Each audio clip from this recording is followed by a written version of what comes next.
Welcome to Minding My Business. I hope you're having a blessed up day. And if you're not, hopefully today's episode is going to bless you up.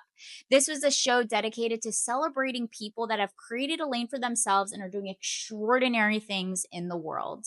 The whole point of the show is to help you elevate your business, your mindset, and your life. Enjoy the show. Today, I'd like to introduce you to Morgan Battista. She's a brand strategist, empire builder, has helped many people, including myself, build an online empire and step into just powerful marketing strategies, creator of the Easygoing Empire. She's also mom of 4, maybe 5, including your husband. Just kidding. Don't tell him I said that.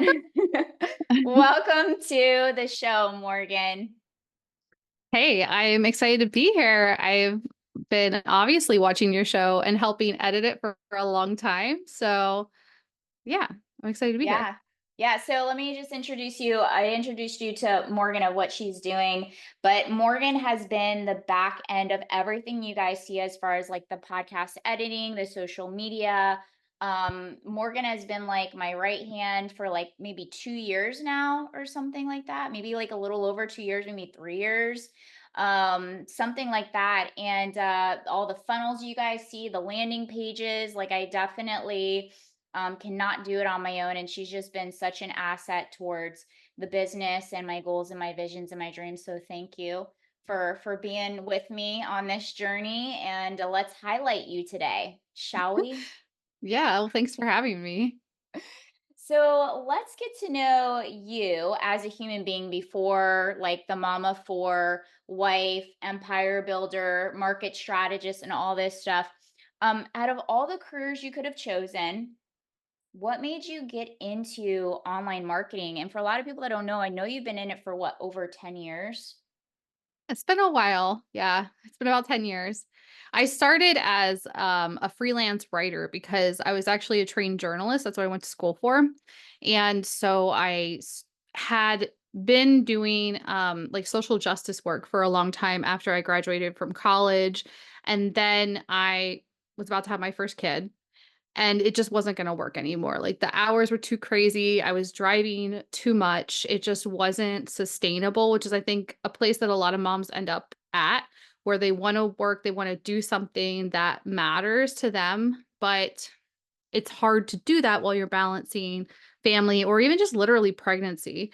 So my first thought was I'm going to be a freelance writer because that aligns with being a journalist. I had friends who were freelance journalists as well from college. And so they helped me like connect with some editors. And I started freelance writing for some mom blogs like Motherly and Cafe Mom, which are pretty big websites now. And that was great. That was the first money I ever made from like my content that I created. Besides, I did have some journalism jobs back like in college, but like as like a grown adult just working online, those were the first paychecks I collected and it was awesome. And so I thought I would continue with that until I realized that I could start my own blog and be my own boss and not have an editor. I could edit my own stuff. And so I started a mom blog. After I got that kind of flowing, I was getting traffic and I was also learning how to create digital products, how to create courses, how to create sales funnels, start an email list, build a website. Like in order to have a successful blog, you have to learn all of these things. And so my entrepreneur friends, because when you start a business, you network, you get to know other people, and they started hiring me to help them on the back end of their businesses.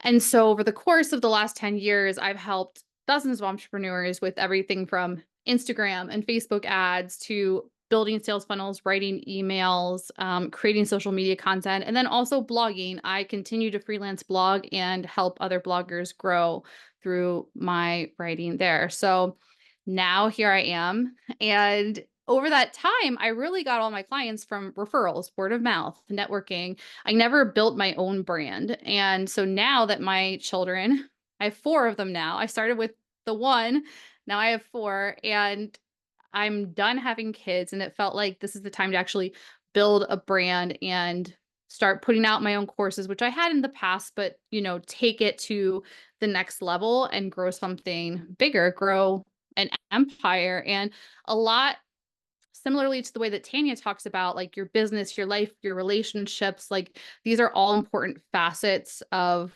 success, right? And greatness. And that's how I view this too as a mom and as a business owner. My empire is all of it, right? And then like my kids, my work, my marriage, my home, these are like the kingdoms within that empire.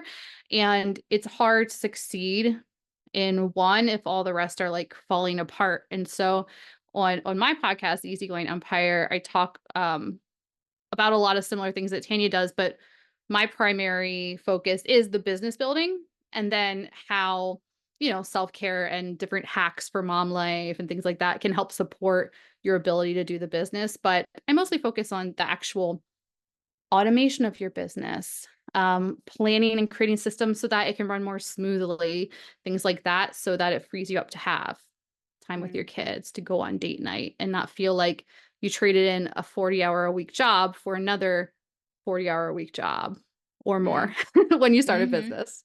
Yeah, yeah, you really are a ninja. You got all these hats going on. And so like let's go dive into like what are some of like your daily habits and rituals, like your morning routine, your night routine, some of the things that are like non-negotiables to get you to be able to like handle and operate functionally with all the moving pieces that you have going on.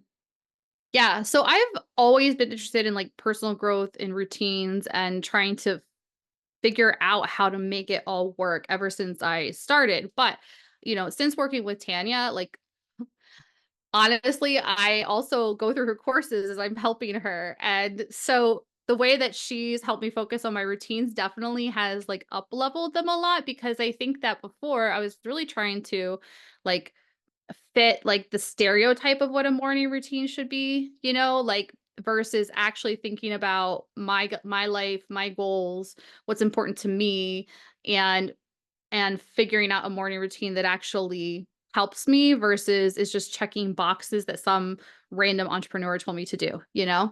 And so now my routine really is kind of simple, but really I've honed in on the things that make the biggest difference in my productivity. And so the first thing is I eat breakfast. It sounds so simple, it's so basic, but I was one of those people that my whole life I was like, "Oh, I just don't like breakfast. I just don't like eating breakfast. I just like my black coffee," you know? And then I realized that that was messing me up for the rest of the day, and I would get, like, hangry and grumpy, and I decided I just have to eat. I have to grow up. I have to grow up, I have to eat breakfast. So Mhm. now I make myself eat breakfast. I focus on getting a lot of protein in my breakfast as much as I can. And then I walk on my walking pad and get in some kind of exercise. I try to shoot for like just like 2,500 steps first thing in the morning, which is No like big enough deal. to, 2,500 steps. What well, how it's many not, steps? That's what, like a mile? it's like But a what is mile. okay. Yeah, it's like a mile, so it takes me like 15-20 minutes to walk, like and 15 to 30 minutes depending on the day to walk that, and I usually do it after I eat and while I'm, like, drinking a cup of coffee and, like, playing on TikTok or Instagram, like, I try to like Tanya teaches, like, multitask, so I'm Mm, getting my steps in at the same time that I'm getting content posted for myself, and so it doesn't feel like it takes long, it feels like it yeah. is easy because it is kinda easy just to, like, walk slowly while you're playing on your phone. I Mhm. have fallen off a couple times doing that, so just, be But careful. that video did go viral, by the way. I saw Yeah. that, like, that was a viral video. I had a viral video that went, like, to over 600,000 views on TikTok, and it was, like, me walking on my treadmill, and it's, like, POV, you're trying to be healthy and walk on your walking pad while working, but you're awkward AF. So, yeah, But that's it's happened. I will wanna say though, like, it's really powerful because 'cause we're gonna get into this question too of, like, the times that, like, because we work closely together. Like, I talk to you almost every day, whether it being, like, just little text messages or something like that, and, yeah, you do go through all the content. You've been doing what you do for, like, a long time, and I feel like we're, like, a really great team because there has to be that chemistry, but I will say, like, eventually that influence is intertwines, and what I really admire, because you influenced me to get my walking pad. I was like, "I want a walking pad." My sciatica was all bad.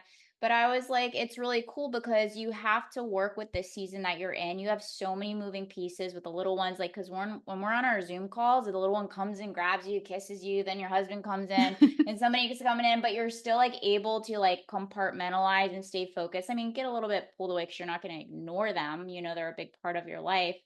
But I think it's really like admirable of how you don't allow that to stop you. Like I've noticed like you've really been adding, figuring out where you can add those little pieces, especially like as you're going through different seasons with your children developing, because you've got one that's, how old is your little one? Like 1.5 or two? She's 2.5, yeah. 2.5. And then how old's your oldest? My oldest is 9, and then I've the twins, and they are 6, gonna be 7 in, like, 10 days, so less than 10 Yeah. days, So yeah, you 6 got like days. still like that. I don't think I ever really see the twins. I always see like Carolyn or the little one. Yeah. They're The like, we're twins, like, out. do their own thing. They're just, like, their little pod of 2, and then, they if they want something to eat, they come get me. But getting back to like your habits and stuff, I've just noticed like over the years as because I know, I mean, I'm not a mom, but I can see like how you have to know how to adjust and maneuver and how to pivot. And speaking of like pivoting, what are some of like the tools you use when like you know that it's time to pivot or go to the next step in business? Because I've even seen your business grow as we've been working together and from the time that I've known you.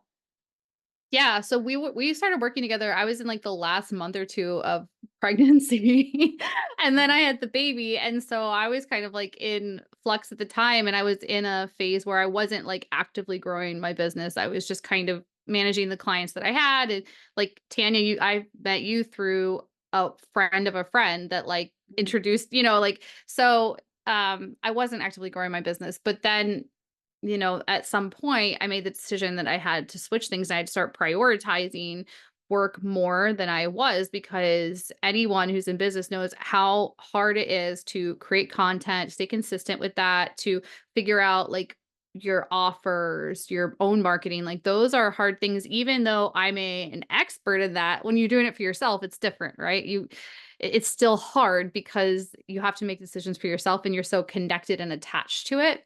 And, I had to figure out how to just kind of, like, incorporate all of it into the life I already had, because the kids, you can only adjust their life so much, right? Like, the toddler is gonna need to nap at a certain time. She's gonna need to go to bed at a certain time. She's gonna need to eat at a certain time, and the older they get, the more independent they are, but still, like, I also homeschool my kids. I was just gonna say that So, we forgot one of um the biggest things. yeah, so some of the things that I've done now is, going back to the morning routine, like as I'm getting breakfast, as I'm doing my walking pad and like maybe doing a little work or whatever I want, the kids are usually just trickling in. They're like waking up, they're getting their own food. Usually we'll make like a big batch of pancakes or something that they can heat up. And then they brush their teeth, make sure the room's clean, and they go and do work on the computer for school. So some of the work that I do with them is like hands-on, the two of us, but then some of it is just like they can do it independently. So I have them go do the independent work that they can while I take care of like the biggest tasks that I need to take care of in the morning. I find that like the longer the day goes on, the more things go off the rails. And so Mhm, I can't really count on myself like getting a lot of things done necessarily in the afternoon and evening. Sometimes I do, but I don't want to count on that. So a lot of times I'll try to like knock things out in the morning. I mhm, also, when my daughter, my oldest, she has like dance and music and all these different activities. So for the ones that I can, I will like take my computer and I just work while she's doing her activities. Like I'll just get on the Wi-Fi at the dance studio and be like doing my stuff. And on Monday nights, like she has a big block where it's like we have like 3 hours of stuff. And so I'll try to get a lot done during that time for the week, and especially since it's Monday, it like sets me up to like knock a lot of things out for the whole week mhm, during that big chunk. Um, and when the toddler, like when she was napping, she's not napping anymore, unfortunately, I would do things when she was napping. So it's like trying to figure out within like the kids' schedule where I can fit my stuff in and work mhm, with them. So even things like walking before I had my walking pad, like, we would go on walks together, we would go on hikes together, things like that. Mm. Somebody's coming in, incoming. Yeah, And Mike like, was just how do you cooking. and so, like, when you're how do you know, like, when it's time where you're like, "Okay, now I can, like, go to the next level," or, "Now it's time to pivot," like, because I know we're talking a lot about routines and how you're fitting things into the boxes. How do you know when it's time to pivot for you? When it's time to, like, get out of your comfort zone or when it's time to expand? Like, is there a certain, like, method you use, or is it just, like, intuition or It's all of it. I find when things are actually not going well. That's the time because it means something's out of whack, and either it's like, I'm bored, our systems aren't working anymore, our routines aren't working anymore, like, something is going on, and it's time to grow and change in some capacity. So that's usually, like, my first indication. Like, we're at a point right now with our kids where the last couple weeks have been hard because the 2.5-year-old and the 6, 7-year-olds are kind of, like, going through developmental moments where they are becoming more aware, they have more opinions, they have bigger feelings, and we have to figure out how to like adapt to that.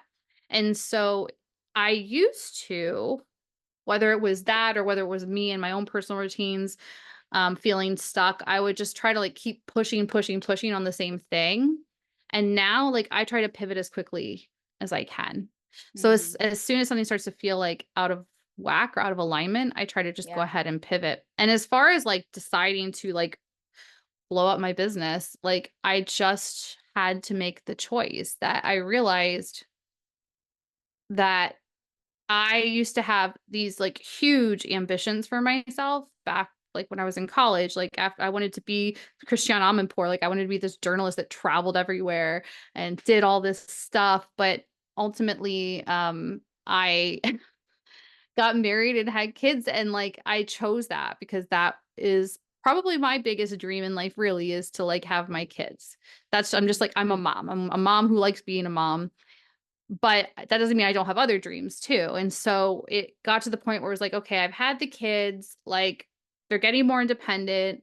I have the space to like completely do all the pieces that I want to do. It's going to be hard. It's hard no matter what. But the thing is that like I've been doing this for like 10 years. It's not as if I was not working. I was working. Um, but more so than like fitting it into the time, it's like a mental shift, you Mm. know, that when you're like mentally and emotionally ready to take on more and Yeah. not just like the tasks, but to be able to like hold more space, take up more space and expand. And that is you have to be in like kind of a good place to do it because it's hard Mhm. and it takes effort. Now, like my thing is I want to bring as much ease and like um comfort and enjoyment into that as possible. But just like with the morning walking on the walking pad, I made this huge goal of trying to get to like 20,000 steps a day because we're going on vacation. I know we're going to be walking a lot. I didn't want to be exhausted by it. And that's been really hard. Like, but you know, when you're working out, when you're training for anything, even if those just like my little walking steps, I'm not like training for a marathon or anything, but it still takes effort. It takes your body getting used to it. It takes like having to push through like what you thought were plateaus. And I realized that like through this process, you know, I used to have a goal of getting to 10K steps a day. And I thought that was like an achievement to getting to 10K steps a day. And it is, but now that I've pushed myself to like trying to get to 20K, 10K is like nothing. Like that 2,500 steps in the morning, that's nothing for me anymore. It feels Yeah. easy. Yeah. I And wanna so go like back that Go ahead. mhm. No, so I D wanna go back because you were talking about because this is, I think, a really important thing, like, with, you mentioned something, and I keep, like, thinking about it. I think this is gonna be really powerful too for the people listening, is, like, you mentioned that, like, you used to just push through with the boredom. Uh-oh, I think you froze for a second. You there? Okay, you're back. You're back. I'm back. I You had think I'm back. mentioned Yeah. this is where you're gonna edit it. She's also the editor, so she's gonna edit. Um, So there was a point you were talking about boredom, right? Now I've been listening a lot to like Layla Hermosi, and they talk about like, yeah, you're gonna have to do boring things. And I think a lot of people like studying the law of attraction and manifestations, like, oh, but it always needs to feel good. And I know there's aspects in business that do feel good, and there's other aspects where they are really boring and redundant and a little bit of pain point, sometimes really much of a pain point. And so you mentioned that like you used to push through the boredom, but now you kind of when it you were talking about like that pivoting moment, would you be able to like explain that? Because I'm pretty sure like you do things too that are like boring but still needs to get done. And people need to Yeah. understand this. Yeah, so there's a difference between, like, I'm bored just doing this task that needs to get done versus I'm bored with my life. Like, I'm bored with where I'm at, and I'm hungry for more. I'm hungry for more fulfillment. I'm ready to take something else on, to try something new, and so, sometimes I'll just feel bored with, like, whatever I've been into in life. Even things like I got so into sourdough bread, like, I think a lot of people did during the 2020. I got really into baking sourdough, and then, like, I kinda mastered it, and then I was like, "Okay, I'm done now because I did it." Uh, so there's that kind of boredom that, like, I feel like it's good to go ahead and move on. You don't have to continue doing something that's not exciting to you. But yeah, like, it's not always fun for me to write out a caption on Instagram or to, honestly, like, a lot of the work I actually do enjoy, like, it's fun for me. I like editing videos, I like creating social media content, but, like, blogging, I l blogging is can be very boring when you're creating specific types of content because a lot of the blogs that I write for, like, my mom blog are, like, the best diapers for crawling babies, and, like, my passion is not writing about Pampers versus Huggies. But I know that it's part of my strategy and I wanna create it, like, I have the goal, so I have to, like, push through, especially because um, a lot of creating this type of content is literally just, like, copying and pasting. It's, like, a lot of repetitive tasks. It's not super exciting. And so, yes, like, those things, you gotta just suck it up and do it, but you can make it as interesting as you can. So, I have ADHD, so if you have ADHD, you're supposed to listen to songs that are of a certain, like, beats per minute because it keeps your brain, like, active, Mhm. but you can still do other tasks. And so I have a playlist of songs that I like that are, like, a certain beats per minute. So I'll, like, put that on and listen to it and just, like, get it done, you Mhm. know? And so The it's at binaural least beats. no, it's, like, different than that. It's, like, it can just be a regular song. I think it's, like, 156 beats per minute. I'll have to double check the exact Mm, amount, but it can be any song, but as long as it has that beats per minute, that's what you're supposed to do, and it helps you be productive. And so I can at least, like, enjoy listening to my music and, like, get cozy, get a fun drink, do things that make it less terrible. Um, but yeah, you still have to push through and do, like, the boring tasks as well. And that's okay. where a lot of people fail in their business because when you first get started, it's exciting. And then you realize, oh no, I've got to, like, sustain this. I'm Mhm. not going to get rich in a month. Um, and that's where Yeah. people quit. Yeah, that's why I wanted to go back on that because like it's not talked about enough. Like people are doing their photo dumps. I'm like, my photo dumps look exactly the same. I know you kept being on me about B-roll. I'm like, it's literally by the computer at the gym, yoga, eating, Bible, repeat, sleep. Mhm. Like meditate. Like it's like repetitive stuff, like putting in those daily reps. And that's why I wanted to go back and talk about that because I think a lot of people could be more successful if they knew how to still keep performing in those moments of like that redundancy, right? Yeah, for sure. I think that's like the trick is like understanding. It's really a process of growth and personal Hmm. growth and understanding yourself and knowing when it is something that you have to push through versus something that is a time to pivot. I still struggle with this all the time because, sometimes you'll get like ideas for offers or products or things like that. And it's like, is this just a distraction from following through on what I already have? Or is this actually a good idea that I need to move forward with? And that Hmm. can be things like that. That can be difficult. Same thing with like I don't know how many times, like, I'll realize, "Oh, I'm, like, tweaking my brand colors for, like, the 47th time this year, and, really, I need to be, like, selling on Instagram stories right now my offer." You know what I mean? So there's all Hmm. kinds of times where you're gonna, like, distract yourself from the things that you don't wanna do with, like, I think you, like, we talked about this you talked about this in the YouTube video recently about, like, productive procrastination where, like, you're Yeah. making up tasks for yourself and, like, on the outside, you look productive, but really, like, you're avoiding what you should really be doing. Yeah. And that is Yeah. something I definitely fall into now, and I've gotten way better at catching myself, but it still happens. Yeah, everybody does. It's active, productive procrastination. I was like, whoa, what's going on here? But yeah, it is a common thing, that avoidance behavior. And speaking of like still being focused when like life is chaotic and you just feel like sometimes everything's against you.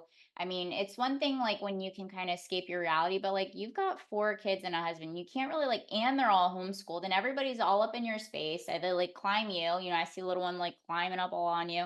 So like how do you still operate? And I said this earlier, like when we're on a Zoom call, I'm like, you're still able to like talk and stay focused and you'll maybe go for like a second to handle what you got to handle, but you're still like engaged in the conversation. So like how do you what did you do? How do you do that? What are your tools? Part of it is, like, part of it is, like, just being able to, like, stay hyper focused on one thing while doing multiple things, like, to some extent, like, that's either something that you're good at or not. But I do get, like, overstimulated and overwhelmed at some point usually throughout the day, and so that's honestly why I think it finally clicked that I had to have, like, routines, Mm, because if I do eat breakfast and I do get, like, a little exercise in the morning, like, I'm gonna feel better the rest of the day, so when those things happen, I can handle them a lot better versus if I'm just I can tell the days where I forget to eat and I'm just, like, chugging coffee, and then I end up yelling at the kids about something, like, mhm, which maybe they did do something that wasn't great, but also me yelling at them doesn't help, that just makes the situation worse. And so usually, like, the more um calm that I can stay, the easier it is to actually get what I want, which is them to go do whatever I need them to do. And so that's kind of like also I'm very practical where I like to think about what is my goal in this situation, even if my goal is just for my toddler to, like, stay out of the shot for like 5 minutes. Um, and how am I going to accomplish that goal? And usually it's by, like, uh redirecting them and just, like, trying to stay calm. I don't know if there's a way that I can tell you to, like, be able to stay focused on one thing while also, like, dealing with kids. I think that most moms can do it because we have to. It's like, again, a muscle that you develop. It's a skill that you learn, and my capacity to do this was not the same 10 years ago. Like, mhm, when I had my first baby, I was overwhelmed. Like, I was completely overwhelmed having my first baby. Well, then I had twins, and so then I had twins plus she was, like, 2. We had 3 under 3 for a little while, and again, like, I was overwhelmed, but in some ways, mothering was easier because I had a frame of reference and I had built some skills around it versus when you have your first, even though you only have 1, like, you have no idea what you're doing, and so you have a lot to learn. But the more kids that you have, like, you are physically overwhelmed and there's a lot of stuff to do and there's a lot of things to manage, but also your ability, your skills, your knowledge has expanded so much in that period of time, mhm. that you can handle it. Mm. You did mention though, like, and it's really cool that you have like that self-awareness of like, and I do agree. I mean, I can't emphasize it enough is like when we have routines and structure as human beings, like we have more order in our mind and in our energy. And so that's really great that you have that self-awareness of like knowing routines help you operate a lot better, versus the days that you don't or you don't follow them, because a lot of people don't even know why they're just like all over the place or they've got like mental health issues. Or and I see this too because a lot of it can be prevented when we have that structure. We're taking care of ourselves and we're showing up. Yeah, and I think one thing that helps too is sometimes having a night routine can be hard because things tend to go off the rails, but sometimes also having, like, an early afternoon routine, Mm, because if the morning didn't go well, it's like a chance to reset, and I think when I have that in my schedule, then that also helps too to like stay on track versus letting the day like completely just disappear. Mhm. Because that What do you happens mean by that? sometimes. Can you share that with people listening? Yeah, so, like, I like to think about my days in, like, kinda, like, 3 chunks. I've got, like, the morning, I've got the afternoon, and I've got the evening, and so I kind of focus on what's getting done at the very beginning of those times, which is, like, where the routine comes in.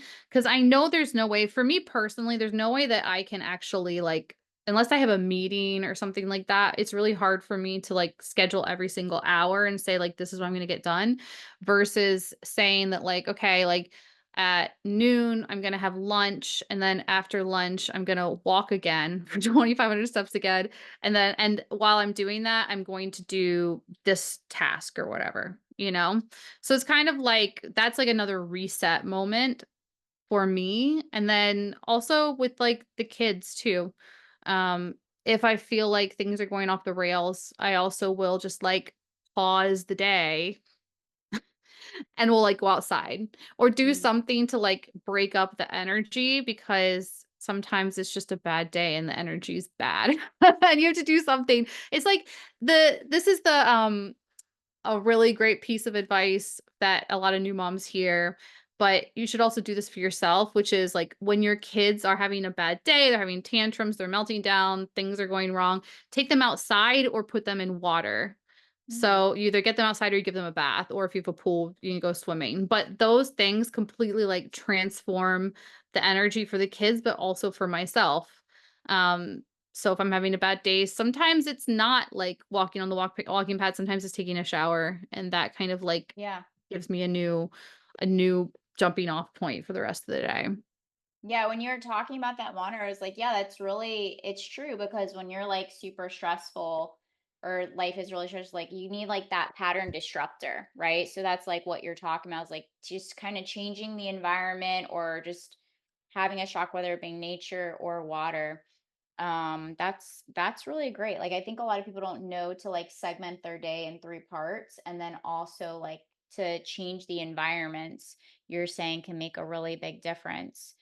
Um, what would you say as far as like through all these like different seasons and changes and evolutions going on? Because I know you gotta be able to pivot quickly with all these kids and running a business, which is a child on its own, and helping other people develop their business children.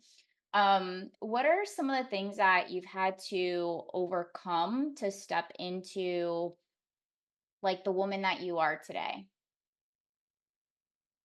I am very stubborn, and I'm very determined, Mhm. and I'm also very smart, okay? Not to, like, toot my own horn, but I am, Toot and it. so those things make me think a lot of times that I'm always right. Mm, And this has been, like, the hardest thing for me is, like, I am very empathetic and compassionate to other people, but also, if I think I'm right, it's very hard for people to sway me to see their side of an argument or something, or even just, like, a different perspective, and I always felt the need to, like, be right. And so the thing that I've had to learn in my marriage and just in general is that I'm not always right, and sometimes even if I am, quote, unquote, "right," is it my goal to be right or is it my goal to be, like, happy? mhm, Is my goal to be right or is it my goal to just move forward and keep going? Like, what am I actually trying to accomplish? And focusing on that versus just trying to, like, be right or get the gold star or be quote unquote perfect, you know? Like, a lot of times, this desire to be perfect and never make mistakes, this is all kind of, like, wrapped up in the same idea of, like, always wanting to be right prevents you from launching the course, from doing the webinar, from starting the brand. And I think for a long time, yes, I was prioritizing family, but I also had like this nagging like feeling that like I'm not good enough, right? Like imposter syndrome, even though I'd literally been doing it for years, you know? And it just still felt like, well, somebody out there knows more than me, so I should just let them do it. But mm, the truth is I had to realize, like, I have a very specific experience, and that experience is something that some other people need. So it's not just knowing how to do business, knowing how to do sales funnels. It is like what we're talking about, which is knowing how to do those things while managing a home, while having ADHD, while like all these different things. And one of the things that trips people up the most when they're starting a business is also having a niche. Like Mhm, people don't want to niche down, but like really your niche is just that. It's like all the things that come together that make you you and make you the perfect fit for whoever needs your help. mhm, I've had like clients who work with me and they're like seven-figure clients who can hire big agencies and have like interviewed and worked with big agencies, but like they want to work with me because their business is doula business for moms or like babysitting companies, that like match parents up with with babysitters. And so like not only do I understand like what their clients need, but also I understand that like they're a parent and they're not going to operate the same way that like a 23-year-old is who might be their social media manager. And so mhm. there's nothing obviously there's nothing wrong with being a 23-year-old social media manager, like, that's awesome, but it just might not be the right fit for them, and Mm, I am. yeah. In my chaos of this home with all these kids, like, I might be the right fit for them for one reason or another. I feel like you and I, we have a lot of similar views, a lot of similar experiences. We have the same birthday, like, That's so, why I'm you know laughing as you're talking about personality. I'm like, we're Capricorns, on okay? the same birthday, Same January 5th. birthday, Send us January 5th. flowers and gifts. Yeah. Hold on. The Instagram went low, so we're gonna clap on that one. Let me just start this again. All right, here we go. My battery Oh, went you're back, a little okay. bit low. Okay, yeah. So those are some pretty significant things as far as like overcoming, and thank you for your vulnerability and honesty. That's something we always have conversation on. And I always really I really appreciate is the word, like, because I think sometimes as business owners from the outside world, or people look like they're like putting on, giving you the content, you don't realize like you are a human being before your role, task, and responsibility. And like we all have moments where we doubt ourselves. We have moments that we feel like maybe we're not getting it right, or we're not doing it right, or somebody's being better or doing it better than us. And probably all the answers are yes, um but you're right, like, and that's what I love is that you do share a lot of transparency, share a lot of like vulnerability. You talk about the highs, the lows, and you help people navigate through that by you just being and showing like, hey, this is me, this is the season I'm in right now, and I'm still doing the damn thing. Yeah, and it's hard. It's hard because when you do see other people, like business coaches who have everything is very glossy, very they have very like what I want to say like trendy aesthetic branding, And like that's just not me. And I know that's not me, and I know it would not be my strength to play into that, but there's still again, like there's this voice that I always have to like struggle with. It's like, well, no one would wanna work with you because you're not that, like, aesthetic, perfect, like, Hmm. cool girl? Um, I think and you're the I cool saw girl. this I'm cool in my own way, but I saw this, like, TikTok that honestly, like, helped me a lot, which is that if you're not a cool girl, it's because you're warm. Hmm. Like, the opposite of cool is not uncool, the opposite of cool is warm. And so instead of being a cool girl, you're a warm girl, and I feel like that kind of has helped me stay focused on, like, what my purpose is. It's to be the warm, motherly, like, vibe versus cool taking brand shots in a bathtub full of money, like and, like, that has its place. I'm not like, nothing wrong with that. It's just that's just not me, and if I do try to do that, it's gonna feel wrong. It's gonna feel inauthentic, and I'm Hmm. gonna not enjoy it. I'm not gonna enjoy working with the people who it attracts either. Hmm. So the opposite of this question, which I love asking, because it's always like, right, like we talk about our past self, the duality of that, the things that we've had to overcome, but also let's talk about your future self, because I know you have big goals and big dreams and big visions for yourself. Like, who do you have to become? Or what do you feel like the type of trait that maybe you are intentionally building right now? Or maybe you're like, oh, yeah, if I really embodied this, like I know for sure I would be my future self. Like, what would that be? Like, what skill set do you need to establish, or trait or character you need to build in order to like really step into your future self? I need to accept leadership Mm, because I think that my goal, like I've had this dream ever since I began with blogging way back when, which is like helping women and especially moms be successful in all these areas of life, right? And so I'm planning to launch a membership, and it's going to be a place where it's called the Hearth, and the hearth is like the center of the home, you know?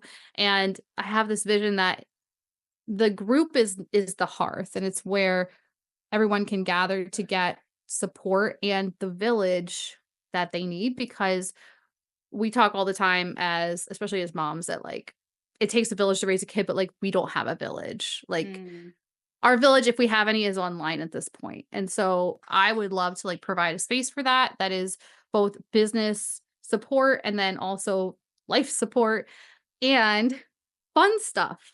Like fun and excitement and being able to just like enjoy. But also the idea of the hearth is that you are the hearth. Like you are the center. A lot of times as women and moms, we are the ones who are in charge and controlling our home, our lives, our children's lives, our partners' lives. Like we are that space. And it can be both like exhausting and hard, but it's also like, I don't know, like an honor, I guess, that like you are powerful in this role that for so long has actually been like kind of looked down on, but it's a very important space and role to take up. Like again, the hearth, this is the center of the home. This is where everybody gathers. This is where you nourish people from. mm, And so I have to figure out a way, just like when I had my children, I had to figure out a way to be a mom and take care of those people. I have to figure out how to like expand my capacity to lead other people, to be responsible for a space like that. And on one hand, I feel like, yeah, of course I can do it. But then again, it goes back to those inner thoughts and shadow work and things like that that you have to like clear out in order to feel like, no, like, I really can do it. Like, I really mm, can do it. yeah. And I feel like this is something that comes up constantly for everybody who's, like, in business or reaching for any goal, that, like, you get to a certain level and, again, like, you're gonna kinda, like, squash yourself down for a little while until you are like, "No, like, I'm done. I'm going to, like, rise up and, expand." It's really what it is. And I finally just had to think like, why not me? Why not me? On paper, it all makes sense. And being a Capricorn, being practical, sometimes it's literally about just like going back to writing on paper. Like, you've been doing this for 10 years. You're a mom of four. Like, you literally have all the skills. And holding yourself back is only harming the people that you could be helping, because there are people who need like your specific offer, your specific point of view, your specific message. And by not sharing that, like, you're kind of being selfish. Being very selfish.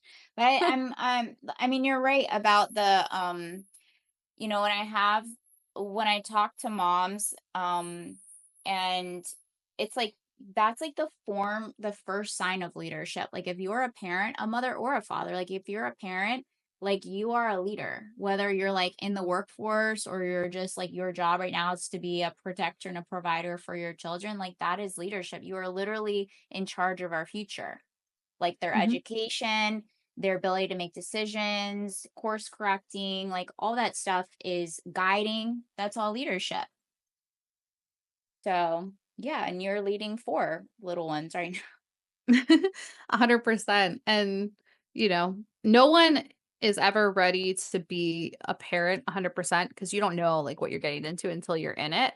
And I think the same is true in your business. Like you are not going to know what you're getting yourself into until you're in it. And so you can't wait until you're 100% ready. I think that's the like almost a trope within the entrepreneurial space is to like jump and go before you think you're ready, but it's true. It's really true.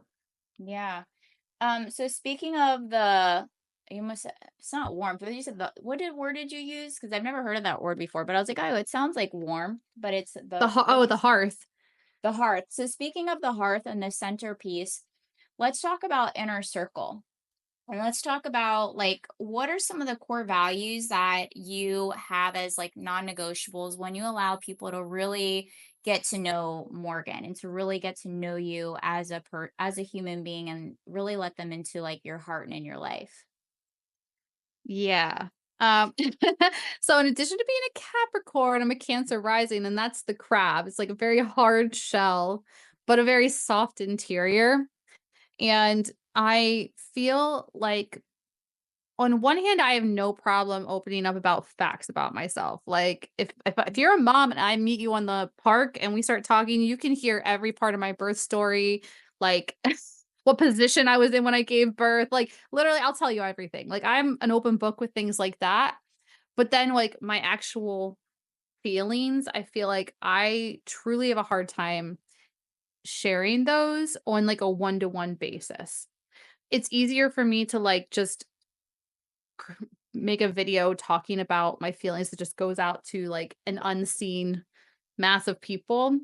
But Mhm. then to like have a group of people who know me, like actually know me. I've always been someone who only has like a few close friends. So obviously I have my husband and I have like my best friend who's my cousin who like we grew up together. And as far as, like, business, I really have stayed quite closed in. I guess that's not true. I always have a few people that I'm cool with, but I really We're I still cool, really by the way, because that's why we still do business together.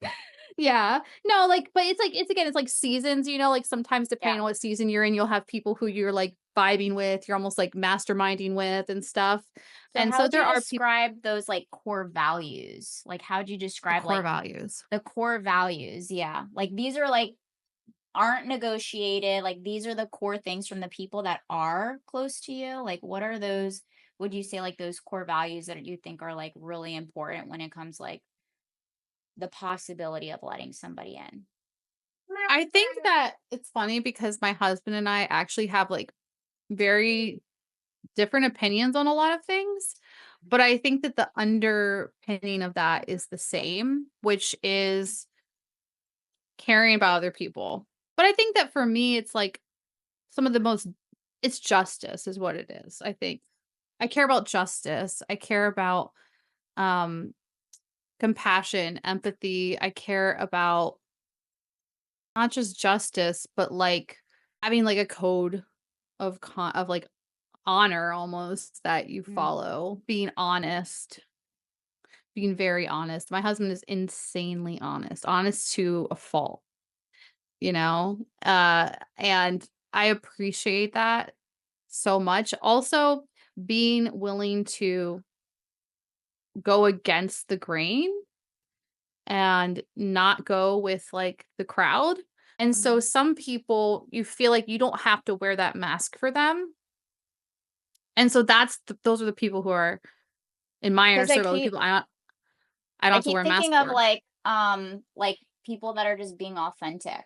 Like they're being authentically themselves, but you're also saying too like energetically you just have to like because it's true like we feel things on an energetic level before like we can make sense out of what somebody's saying or their actions, and it just feels like home base. Like I met some people, I'm like, this just feels like cozy, it feels home, the energy feels right. And then some people sound amazing, I'm like, this energy and I do not mesh well. Like the Yeah. frequency is not compatible. So I get what you're saying, just so that people Well, know, like, no, I think authenticity is exactly it. Because even thinking about, like, being close with people who have, like, differing views than you, like, part of authenticity is also understanding that, like, um, you are a person, like, again, you're saying, like, you're a person before your business. Yeah, definitely authenticity. Because like, the 2 people that I'm closest to, they have very, very, very, very different personalities, even different values, but they are both definitely, like, authentic. mm, and honesty you mentioned. I'm like, that's okay, we got you on Yeah. this one. But it's, Yeah. I mean, these are conversations to think about, because like I'm always like, oh man, I wish I would have had my core values in place, like with people and inner circles, because I didn't have core values. So if I didn't have core values and I wasn't clear on my core values, then how am I even going to attract people that are in alignment to those things versus like, oh, they're nice. And then that kind of led into a dark night of the soul. So anyway, Yeah. Well, it's definitely, like, I think intuition is hugely yeah. important, and knowing to trust my intuition. I think that's partly why, like, I'm very selective in who I let in, because sometimes I, like, went against, like, my intuition and let Mhm. people in, and it didn't go well. And so sometimes I might not know why I don't want to trust them, but I don't.